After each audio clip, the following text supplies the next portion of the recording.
Hello everyone.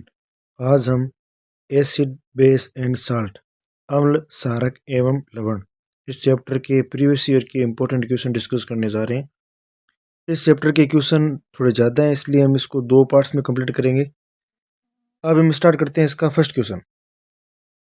इस chapter का जो फर्स्ट क्वेश्चन है, कोई विलयन अंडे के पिसे हुए कवच से अभिक्रिया करके एक गैस उत्पन्न करता है जो चूने के पानी को दूधिया कर देती है। इस विलयन का नाम बताइए। यह क्वेश्चन एमसीक्यू के अंदर आता है, इसके बारे में डिस्कस करते हैं। तो देखना, जो अंडे का कवच होता है, तो अंडे का जो कवच होता है ये होता है वाइट कलर का। आपको पता है कि सफ़ेद कलर का होता है ये कवच, और सफ़ेद कलर का मतलब हो गया इसमें कैल्शियम तो होगा। तो अंडे का कवच होता है वो कैल्शियम कार्बोनेट CaCO3 का बना होता है। इसका पूरा नाम होता है कैल्शियम कार्बोनेट। इसको बोलते हैं हम कैल्शियम कार्बोनेट, इसका बना होता है। फिर इसमें पूछा हुआ है कि ये कैल्शियम कार्बोनेट है, ये किस विलयन से क्रिया करता है। ये अक्स एक विलयन है, इस अक्स विलयन से ये कैल्शियम कार्बोनेट अभिक्रिया करता है और इससे एक गैस निकलती है वाई। और जब इस वाई गैस को हम चूने के पानी में प्रवाहित करते हैं, चूने के पानी के अंदर डालते हैं, तो एक दूध या विलयन बनता है। जैसा कि इस क्वेश्चन में बोला हुआ है, देखो, चूने के पानी को दूध या कर देता है। तो जब जैसे हम ये गैस निकलती है, इस वाई गैस को हम जब चूने के पानी में डालते हैं तो यह दूधिया हो जाता है। जो चूने का पानी है वो दूधिया हो जाता है। तो ऐसा क्या बनता है कि चूने का पानी दूधिया हो जाता है। तो देखना, एक अभिक्रिया है सेकंड चैप्टर में कि जब धातु की अभिक्रिया हम धातु कार्बोनेट या फिर धातु हाइड्रोजन कार्बोनेट, इसकी जब हम क्रिया अम्ल के साथ करवाते हैं, तो अम्ल के साथ अभिक्रिया कराई जाती है, तब बनता है लवण प्लस जल plus carbon dioxide CO2 gas बनती है। तो यहाँ पे हमने जो भी विलयन लेना है वो हमें अम्लीय विलयन लेना है।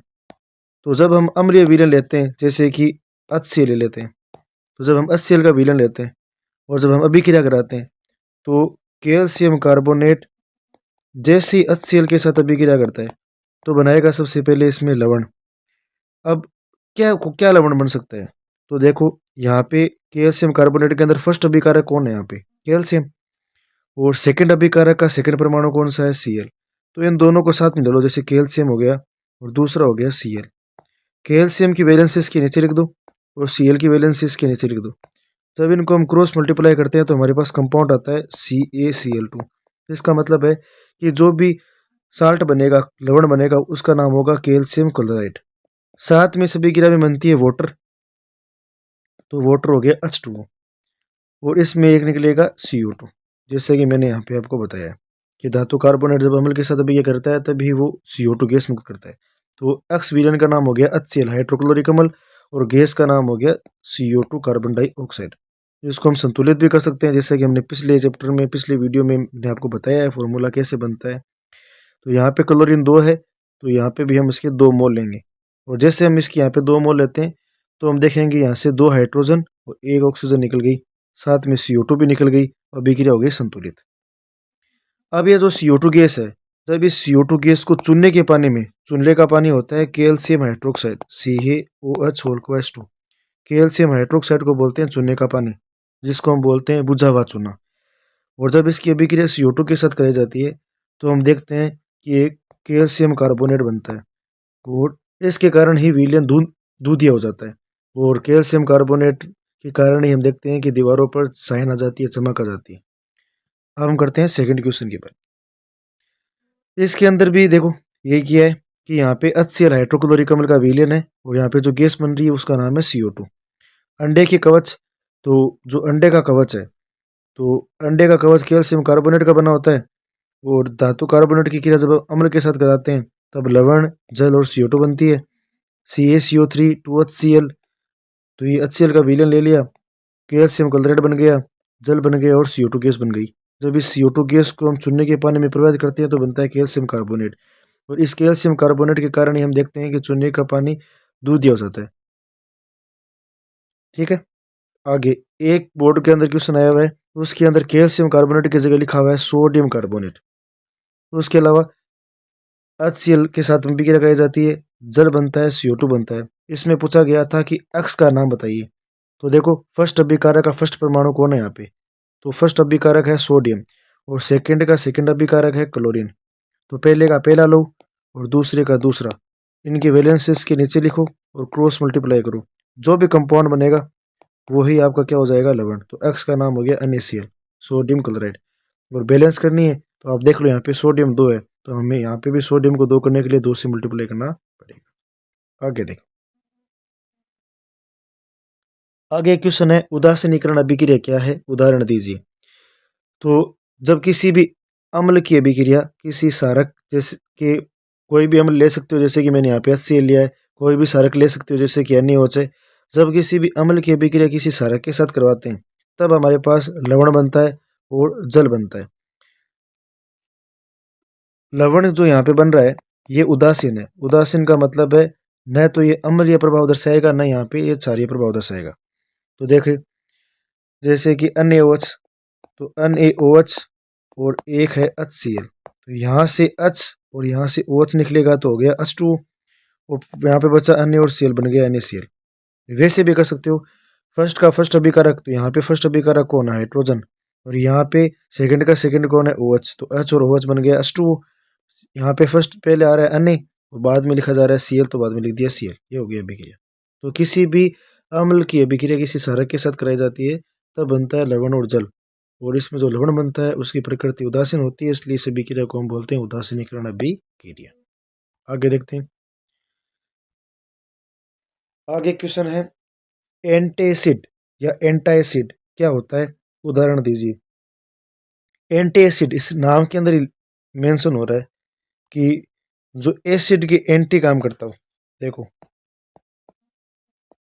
एंटासिड, ठीक है, एंटासिड जो मतलब जो एसिड है उस एसिड के एंटी काम करता है, उसको बोलते हैं एंटासिड। जो एसिड के एंटी काम करता है मतलब अपोजिट काम करता है उसे बोलते हैं एंटासिड। इसके दौरान क्या बनता है, एक तो लवण बनता है, साथ में बनता है जल, और ये लवण होता है वो होता है उदासीन। इसका मतलब है कि जो अम्ल के प्रभाव को समाप्त करता है उसे बोलते हैं एंटी एसिड या एंटासिड। तो इसका उपयोग है ना अपच की स्थिति में करते हैं। जब अपच की स्थिति होती है तो हमारे अमाशय के अंदर जो हमारा स्टोमक है उसके अंदर HCl है वो बहुत ज़्यादा सिक्रेट हो जाता है, जिसके कारण क्या हो जाती है, जलन उत्पन्न होती है। तो इसके अम्ल के प्रभाव को समाप्त करने के लिए हम क्या करते हैं, एंटासिड को या फिर एंटी एसिड को काम में लेते हैं, ठीक है। जैसे कि मैग्नीशियम हाइड्रोक्साइड, ये दुर्बल क्षारक होता है जिसकी pH होती है 10, तो इसको हम काम में लेते हैं एंटी एसिड के रूप में। देखिए अब एंटी एसिड एक ऐसी रासायनिक पदार्थ है जो क्षारीय प्रकृति के होते हैं। इसका मुख्य कार्य होता है कि अमाशय में बनने वाले अतिरिक्त अम्ल जो एक्स्ट्रा एसिड बन रहा है उसको उदासीन करना, न्यूट्रल करना। अब हम अपच होती है तो जब हमें अपच होती है तो हमारा अमाशय बहुत अधिक मात्रा में हाइड्रोक्लोरिक अम्ल उत्पन्न करता है जिससे जलन और दर्द महसूस होता है। एंटी एसिड इसके प्रभाव को खत्म कर देता है। क्यों खत्म कर देता क्यों खत्म कर देता है, क्योंकि अम्ल होता है मतलब जो एसिड है, तो एंटी एसिड क्या होता है, एसिड के एंटी काम करता है, अपोजिट काम करता है, और यह क्या बनाता है, साल्ट और वाटर बनाता है। और साल्ट जो होता है वो हमें पता है कि नेचर के अंदर उसका जो नेचर होता है वो क्या होता है, उदासीन होता है। अम्लता की बात करें तो अम्लता को दूर करने में, पेट में जलन और एसिडिटी को राहत पाने के लिए, पीएच संतुलन, अमाशय के पीएच स्तर को वापस सामान्य बनाने में इसका उपयोग होता है। अपच उपचार, ज़्यादा खाने, गलत खान पान से होने वाले पेट की समस्या को भी ये ठीक करता है। तो ये सब इसके मेन मेन यूज थे। आगे नेक्स्ट क्वेश्चन होता है कि जब जिंक की सल्फ्यूरिक अम्ल से क्रिया पर कौन सी गैस बनती है, आप इसकी पहचान कैसे करेंगे। आवश्यक समीकरण लिखिए। देखो इसका एक हमने डायग्राम मेंशन किया मैंने यहाँ पे, इसको देखो आप। इसमें हम देखेंगे कि हाइड्रोजन गैस टेस्ट, इसमें हाइड्रोजन गैस टेस्ट आता है। इसमें क्या हुआ कि एक टेस्ट ट्यूब लेते हैं हम, इस टेस्ट ट्यूब के अंदर हम डाइल्यूट सल्फ्यूरिक एसिड लेते हैं। डाइल्यूट सल्फ्यूरिक एसिड, डाइल्यूट का मतलब हो गया तनु सल्फ्यूरिक अम्ल, तनु सल्फ्यूरिक अम्ल। सल्फ्यूरिक अम्ल होता है H2SO4। और तनु का मतलब होता है कि जल की मात्रा क्या है यहाँ पे अधिक। दो शब्द होते हैं, एक होता है सांद्र, एक शब्द होता है तनु। तनु का मतलब है जल अधिक होगा और सांद्र का मतलब है जल होगा कम। जैसे ये तनु सल्फ्यूरिक अम्ल है, इसका मतलब है कि अम्ल की मात्रा तो कम है और जल की मात्रा क्या है, ज्यादा है। यदि यहाँ पे सांद्र होता तो फिर अम्ल ज्यादा हो जाता और जल क्या हो जाता, कम। डाइल्यूट का मतलब होता है कोई चीज डिजोल्व हो रही है, उसका मतलब उसमें एसिड तो हो रहा है कम और वाटर हो रहा है उसमें ज्यादा। जब हम इस डाइल्यूट सल्फ्यूरिक एसिड के अंदर, तनु सल्फ्यूरिक अम्ल के अंदर जिंक डालते हैं, तो जिंक क्या करता है, सल्फ्यूरिक एसिड के साथ रिएक्ट करता है, जिसके कारण क्या बनता है, एक तो बनता है जिंक सल्फेट ZnSO4 और हाइड्रोजन गैस होती है यहाँ से रिलीज। इस हाइड्रोजन गैस को हम इस ट्यूब की मदद से क्या करते हैं, जो साबुन का पानी होता है उसमें से गुजारते हैं, जिससे क्या होता है कि साबुन के बुलबुले बनते हैं। और इस साबुन के बुलबुले के अंदर क्या होती है, हाइड्रोजन गैस होती है। अब गैस से होती है हल्की, तो हल्की गैस होती है वो क्या करती है, ऊपर की तरफ उठती है, वायु के अंदर ऊपर की ओर क्या होती है, उठती है। तो जब इस साबुन के बुलबुले के पास हम मोमबत्ती या फिर माचिस की तीली लेके जाते हैं, तो उससे क्या होता है कि इस बुलबुले के अंदर मौजूद हाइड्रोजन गैस होती है, वो ब्लू कलर की फ्लेम के साथ, नीली ज्वाला के साथ जलती है और साथ में पॉप साउंड उत्पन्न करती है। तो ये अभिक्रिया होगी। यहाँ पे क्या हो रहा है कि जो जिंक धातु है, ठीक है, वो SO4 के साथ रिएक्ट कर रही है। और जब जिंक SO4 के साथ रिएक्ट करती है तो ZnSO4 बनाती है और इसमें हाइड्रोजन गैस रिलीज होती है। जैसे इस डायग्राम में भी आप देख सकते हो, यहाँ पे लिखा हुआ है तनु सल्फ्यूरिक अम्ल, डाइल्यूट सल्फ्यूरिक एसिड।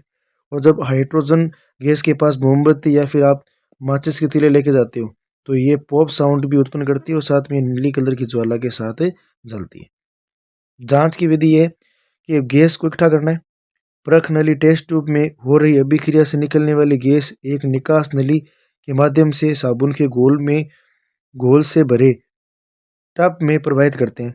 तो ये एक बीकर है, इस बीकर के अंदर है ना, हम क्या करते हैं कि जो निकास नली लगाते हैं, इस निकास नली की मदद से गैस को इस साबुन के घोल के अंदर क्या करते हैं, मुक्त कर देते हैं। बुलबुलों का बनना, अब होता क्या है कि जो गैस को किसी लिक्विड में छोड़ा जाता है, तो गैस होती है वो बबल्स बनाती है, बुलबुले बनाती है और साबुन के घोल में हाइड्रोजन गैस के बुलबुले बनने शुरू हो जाते हैं। और हाइड्रोजन हवा से हल्की होती है, हाइड्रोजन गैस होती है वो सबसे हल्की गैस होती है, इसलिए क्या होती है कि ये ऊपर की तरफ उठनी शुरू हो जाती है, तो बुलबुले ऊपर की ओर उठते हैं।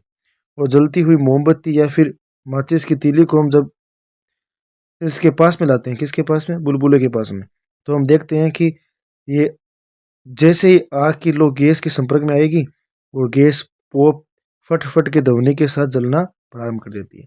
तो ये कुछ ऐसे पॉइंट है। और इसमें जो भी आप कोई वर्ड इजी लग रहे हैं ना, उसको आप अलग से नोट कर लो, क्योंकि लैंग्वेज पूछते हैं कि हाइड्रोजन गैस की जांच आप कैसे करेंगे, उसका डायग्राम बनाइए और जांच का परीक्षण कीजिए, तो उसमें आपको ये पॉइंट काम आएंगे। आगे नेक्स्ट क्वेश्चन है कि पीओपी व जिप्सम का निर्माण व उपयोग लिखिए। ज़्यादातर क्वेश्चन आता है ये। अब पीओपी व जिप्सम का निर्माण आपको पूछा है, तो पीओपी का पूरा नाम होता है प्लास्टर ऑफ पेरिस। पीओपी का पूरा नाम है प्लास्टर ऑफ पेरिस। याद रखना कि ये जो पीओपी है या जो जिप्सम है, तो ये है ना एक प्रकार से चूने से बना है। और चूने का हम पिछले चैप्टर में पढ़ के आए हैं कि कैल्शियम ऑक्साइड होता है बिना बुझा हुआ चूना, कैल्शियम हाइड्रोक्साइड होता है बुझा हुआ चूना। तो इसका मतलब ये है कि पीओपी और जिप्सम के अंदर हमें कैल्शियम का ही कुछ कंपाउंड काम में लेना होगा। तो यहाँ पे होता है calcium sulphate CaSO4। C you मत कर देना, Ca बोल रहा हूँ मैं, कैल्शियम सल्फेट CaSO4। और जब इसके अंदर दो कंपाउंड पढ़ेंगे, एक इसमें है CaSO4 डॉट हाफ H2, एक होता है CaSO4 डॉट 2H2। हाफ जो होता है ना वो पीओपी मतलब प्लास्टर ऑफ पेरिस का फॉर्मूला होता है, और जो 2H2 होता है वो होता है जिप्सम का। याद ऐसे रखना आप कि प्लास्टर के अंदर जो पे है वो हाफ है, आधा है, इसलिए हमें वाटर भी क्या लेना है, हाफ आधा लेना है। और यहाँ पे आधा ले लिया तो ये जो जिप्सम है उसमें हम 2 ले लेंगे, नीचे वाला पॉइंट। ठीक है, देखिए प्लास्टर ऑफ पेरिस का रासायनिक नाम होता है कैल्शियम सल्फेट अर्ध हाइड्रेट। हाइड्रेट शब्द जो हाइड्रेट वर्ड है ये वाटर के लिए बोलते हैं ना, बॉडी डिहाइड्रेट हो रही है, इसका मतलब पानी की कमी हो रही है। तो हाइड्रेट मतलब वाटर, अर्ध का मतलब आधा। ठीक है, समीकरण क्या होती है इसकी, समीकरण कैसे बनती है, जब हम जिप्सम को, ये होता है जिप्सम, CaSO4.2S2 होता है जिप्सम, जब इसको हम 373 केल्विन पर क्या करते हैं, गर्म करते हैं, तो हम देखते हैं कि इसमें से जो वाटर के डेड मॉलिक्यूल जो हैं वो वेपर बन करके उड़ जाते हैं। हाफ मॉलिक्यूल ही कैल्शियम सल्फेट के पास में बचता है, और ये होती है पीओपी। जिप्सम को जब हम क्या करते हैं, गर्म करते हैं, तब बनता है प्लास्टर ऑफ पेरिस पीओपी, और साथ में कुछ मॉलिक्यूल जल के हैं वो। पीओपी कैसे बनती है वो तो हमने अब समझ लिया है। अब हम देखेंगे इसका उपयोग कैसे होता है। तो एक तो है ना, डॉक्टर द्वारा जब हड्डी में क्रैक आ जाता है ना, तो प्लास्टर चढ़ाने में इसका उपयोग होता है, ताकि जो हड्डी के अंदर क्रैक आया है उस क्रैक को जल्दी से जल्दी भरा जा सके। इससे क्या होता है कि जो हड्डियाँ के अंदर क्रैक आया है वो हड्डियाँ एक जगह फिक्स हो जाएगी, तो प्लास्टर चढ़ाने में इसको यूज़ होता है। दूसरा, खिलौने और सजावट का सामान। तो जितने भी खिलौने होते हैं, जैसे हम घरों के अंदर देखते हैं कि गमले होते हैं जो चूने से बने होते हैं, या बहुत से खिलौने आते हैं, तो खिलौने और सजावट का जो सामान होता है उसके अंदर भी पीओपी काम में आती है। दीवार की सतह को चिकना बनाने के लिए अंदर इसको भी क्या लेते हैं, काम में लेते हैं। अब आगे आता है जिप्सम। जो हमने अभी पीओपी की रिएक्शन पढ़ी थी, जिप्सम से पीओपी बनाया था हमने, ये सब इसी रिएक्शन को जब हम अपोजिट करते हैं, रिवर्स करते हैं, तब हमारे पास जिप्सम बनता है। तो जैसे हम पीओपी के अंदर 1.5 मोल वाटर के ऐड करते हैं, तो 2 मोल ऑफ क्या बनता है, डेढ़ ये रहा, हाफ ये रहा, तो 2 मोल ऑफ वाटर बनते ही वापस बन जाता है जिप्सम। तो प्लास्टर ऑफ पेरिस में पानी मिलाया जाता है तो ये फिर से कठोर होकर जिप्सम बन जाता है, और जिप्सम होता है ये कठोर होता है। एक पाठ्य पुस्तक में प्रश्न है, उसमें लिखा जाता है, उसमें पूछा हुआ है कि पीओपी को आर्द्र रोधी बर्तनों में क्यों रखा जाता है। आर्द्र का मतलब होता है नमी, मतलब ऐसे बर्तन जो नमी या जल को अपने अंदर आने नहीं देते, मतलब नम वायु है जिस बर्तन के अंदर प्रवेश नहीं करती है। क्योंकि होता क्या है कि पीओपी जैसे ही वाटर के संपर्क में आती है तो एक कठोर पदार्थ बना लेती है जिप्सम, और इस कठोर पदार्थ से वापस पीओपी बनती नहीं है। ठीक है, तो आर्द्र बर्तनों में इसको रखा जाता है ताकि ये जिप्सम में परिवर्तित ना हो। उपयोग क्या है जिप्सम का, कि सीमेंट उद्योगों में सीमेंट जमने की दर को धीमा करने के लिए, तो सीमेंट उद्योग होते हैं वहाँ पे सीमेंट जो जमती है उसकी दर को धीमा करने के लिए इसको काम में लेते हैं। उसके अलावा उपजाऊ भूमि में क्षारीय मृदा के उपचार में, निर्माण कार्य और जिप्सम बोर्ड बनाने में भी इसका उपयोग होता है। नेक्स्ट क्वेश्चन, निम्न के दो उदाहरण लिखिए। हमें इसमें दो उदाहरण बताने हैं। ठीक है, प्रबल अम्ल के 2 उदाहरण बताने, प्रबल क्षार के 2 उदाहरण बताने, दुर्बल अम्ल के, दुर्बल क्षार के। प्रबल और दुर्बल का मतलब क्या होता है, पहले तो हम ये देखते हैं। प्रबल और दुर्बल का मतलब होता है कि जैसे प्रबल वो होंगे जो जल के अंदर पूर्णतः मतलब 100% क्या हो जाते हैं, आयनित हो जाते हैं। जैसे मान लो एक बीकर लिया मैंने, एक पात्र लिया, और इस पात्र के अंदर मैंने 10 मोल HCl लिए। तो हमें पता है कि अम्ल की प्रॉपर्टी होती है कि अम्ल ना वो जल में देता है H+ आयन, और जो क्षार होते हैं वो जल में देते हैं, जो क्षारक होते हैं वो जल में देते हैं OH- आयन। तो ये अम्ल का गुण होता है कि अम्ल पानी में H+ देता है, क्षारक है वो पानी में OH- देता है। प्रबल का मतलब है चाहे अम्ल हो चाहे क्षारक हो, जो प्रबल होगा वो जल में पूर्णतः मतलब 100% आयनित हो जाएगा। जैसे मैंने 10 मोल HCl को जल में डाला तो 10 H+ बनेंगे और 10 ही Cl-, मतलब जितने मैंने अम्ल के अणु लिए उतने ही मेरे H+ आयन बने। ऐसे ही जितने मैं क्षारक लूंगा, तो जैसे मान लो मैंने 10 मोल NaOH लिया, तो ये 10 के 10 NaOH टूट जाते हैं और 10 ही OH माइनस आयन बन जाते हैं, तो इसका मतलब है ये प्रबल है, क्योंकि प्रबल होता है वो पूर्णतः आयनित होता है। दुर्बल अम्ल या दुर्बल क्षारक होंगे तो वो पूर्णतः आयनित नहीं होते हैं। जैसे 10 है तो 10 में से 5 या 5 में से कम 4 भी हो सकते हैं, 3 भी हो सकते हैं, H प्लस बनेंगे, या फिर 5 या 4 OH माइनस बनेंगे, लेकिन पूरे की पूरी अणु क्या नहीं होते हैं, आयनित नहीं होते हैं। तो अम्ल या क्षारक अम्ल होते हैं वो H प्लस देते हैं, और जो क्षारक होते हैं वो OH माइनस देते हैं। जब इनको जल में डाला जाता है तो ये पूर्णतः आयनित, मतलब 100% क्या होते हैं, आयनित हो जाते हैं, H प्लस में या OH माइनस में, तो वो है प्रबल। यदि अम्ल होगा तो H प्लस देगा, क्षारक होगा तो OH माइनस आयन देगा।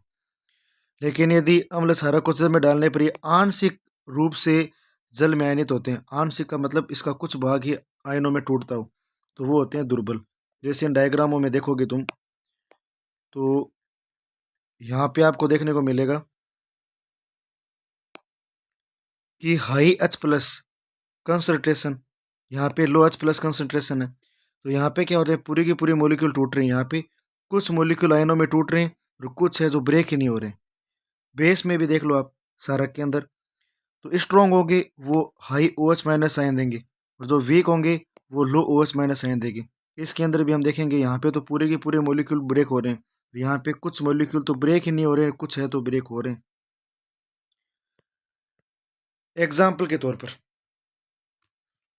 प्रबल जो अम्ल है स्ट्रॉन्ग एसिड, उनके एग्जाम्पल है HCl हाइड्रोक्लोरिक अम्ल और H2SO4 सल्फ्यूरिक अम्ल।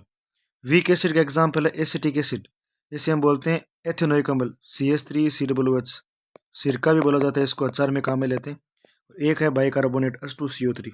ये होते हैं वीक एसिड दुर्बल अम्ल। स्ट्रॉन्ग बेस में NaOH और KOH, सोडियम हाइड्रोक्साइड और पोटेशियम हाइड्रोक्साइड, और वीक बेस के अंदर अमोनियम हाइड्रोक्साइड और मैग्नीशियम हाइड्रोक्साइड, इसे एंटी एसिड के रूप में भी काम में लेते हैं दुर्बल क्षारक। इसमें भी आप देख सकते हो, अम्ल और क्षार की पहचान कर सकते हो। ये अम्ल है क्योंकि ये H प्लस देगा, ये भी H प्लस देगा। एसिटिक एसिड होता है ना, ये टूटता है CH3COO माइनस और H प्लस में, H प्लस के अंदर। तो ये भी दुर्बल अम्ल होता है, ये भी H प्लस आयन देता है, ये भी H प्लस आयन देता है। क्षार है तो इसमें OH मिलेगा, OH है इसका मतलब ये क्षारक है। प्रबल का डिसाइड करने के लिए हमें इसको जल में डालना पड़ता है। यदि प्रबल अम्ल होता है तो पानी में H प्लस आयन देगा, तो प्रबल क्षारक होगा तो पानी में OH माइनस आयन देगा। प्रबल होगा तो पूर्णतः आयनित होगा, इसका कोई भी भाग है शेष नहीं बचेगा जो आयन ना दे। और दुर्बल होगा तो पूर्णतः आयनित नहीं होता है, कुछ भाग ही आयनित होता है, वो बाकी का जैसा रहता है। नेक्स्ट क्वेश्चन है, दो प्राकृतिक सूचक और दो कृत्रिम सूचकों के नाम लिखिए। देखिए, जैसे प्राकृतिक सूचक है ना, किताब में दिए हुए हैं, जैसे हल्दी एक प्राकृतिक सूचक है, लाल पत्ता गोभी है, रेड कैबेज ये भी प्राकृतिक सूचक है, चाइना रोज गुड़हल भी प्राकृतिक सूचक है, लिटमस पेपर भी क्या है, प्राकृतिक सूचक है। और आप देखोगे उसमें यह भी लिखा मिलेगा आपको कि जो लिटमस पेपर होता है, जो लिटमस पेपर होता है वो लिचेन पौधे से प्राप्त होता है। ये बैंगनी कलर का रंजक होता है, बैंगनी रंजक होता है। बहुत सारे ऐसे रसायन होते हैं, कुछ केमिकल्स होते हैं जिनको हम टेस्ट नहीं कर सकते। जैसे हमें पता है कि अम्ल की प्रॉपर्टी होती है कि अम्ल स्वाद में खट्टा होता है, जैसे कि नींबू जिसमें होता है सिट्रिक अम्ल, दही तो दही में होता है लैक्टिक अम्ल। तो जो चीज़ खट्टी होती है उससे हम बोलते हैं कि अम्ल है, और जो कड़वी होगी जिसका टेस्ट कड़वा होता है वो होता है क्षारक। लेकिन कुछ ऐसे केमिकल होते हैं जो बॉडी के लिए हानिकारक होते हैं, तो उनको हम टेस्ट नहीं कर सकते। तो इसके लिए हम क्या करते हैं, लिटमस पेपर या कुछ सिंथेटिक इंडिकेटर्स को काम में लेते हैं, कुछ सूचकों को काम में लेते हैं जो इंडिकेट करते हैं, दर्शाते हैं कि ये अम्ल है या क्षारक है। तो लिटमस पेपर है ना, इसको जब हम अम्ल में डुबाते हैं तो ये नीले लिटमस को क्या कर देता है, लाल कर देता है। इसके लिए आपको एक वर्ड याद रखना है, अनिल। ए से अम्ल, नी से नीला और लय से लाल। तो अम्ल नीले को लाल करता है, और जो क्षारक होता है वो क्या करता है, लाल को नीला करता है। ऐसे कुछ इंडिकेटर ऐसे भी होते हैं जिनसे भी हमें पता चलता है अम्ल और क्षारक के बारे में। जैसे देखिए, हल्दी है, अब हल्दी जो होती है उसको जब हम एसिड में डुबाते हैं, हल्दी का हम पेस्ट तैयार करते हैं और उसका एक पेपर बनाते हैं, ठीक है। तो हम क्या करते हैं कि जब इसको एसिड में डालते हैं तो ये येलो रहता है, कलर चेंज नहीं होता है इसका। लेकिन जैसे इसको हम बेसिक मीडियम में डालते हैं तो ये रेडिश हो जाता है, जैसे वाइट कपड़े पर हल्दी का दाग लग जाए। तो जब हम उस पर साबुन डालते हैं, साबुन लगाते हैं, वाइट कपड़े के ऊपर साबुन लगाते हैं, तो हम देखते हैं जब साबुन लगाई होती है उस समय जो हल्दी होती है वो हल्दी का जो दाग होता है या जहाँ पे हल्दी लगी होती है वो में रेड कलर रेडिश हो जाता है, लाल कलर में हो जाता है। वैसे लाल पत्ता गोभी को जब एसिड में डालते हैं तो रेड हो जाती है, बेस में डालते हैं तो ग्रीन। और लिटमस पेपर की बात करें तो अम्ल में नीला लिटमस हो जाता है लाल, और बेस में लाल हो जाता है नीला। गुड़हल जो होता है, गुड़हल है, जब गुड़हल को हम एसिड में गुड़हल को हम जब चेक करते हैं तो एसिड में पिंक कलर देता है और बेस में ये ग्रीन हरा कलर देता है। और सेंसलेस सूचक जिसे हम बोलते हैं सिंथेटिक इंडिकेटर्स, जो इंडिकेट करते हैं, दर्शाते हैं, बहुत सारे जो उद्योग होते हैं वहाँ पे हम अम्ल और क्षारक की पहचान करने के लिए इनको काम में लेते हैं। एक का नाम है फिनोफ्थिलीन, दूसरे का नाम है मिथाइल ऑरेंज, ये भी बोर्ड में आया हुआ क्वेश्चन है। फिनोफ्थिलीन होता है वो एसिड के अंदर कलरलेस होता है, लेकिन बेस में हम जब चेक करते हैं तो ये पिंक कलर देता है। मिथाइल ऑरेंज इन एसिड के अंदर ये रेड होता है, इन बेस के अंदर चेक करोगे तो येलो हो जाता है। यदि आपके ये क्वेश्चन समझ में आए हैं तो इनको वापस 10-15 मिनट का टाइम निकाल करके वापस इनको रीड कर लेना। ये इंपॉर्टेंट क्वेश्चन है बोर्ड के लिए। सेकंड पार्ट के अंदर इसके बचे हुए जितने भी क्वेश्चन है जो इस पार्ट्स के इंपॉर्टेंट है, जो बोर्ड में आ चुके हैं, उनको डिस्कस करेंगे। Thank you for watching. मिलते हैं नेक्स्ट पार्ट में।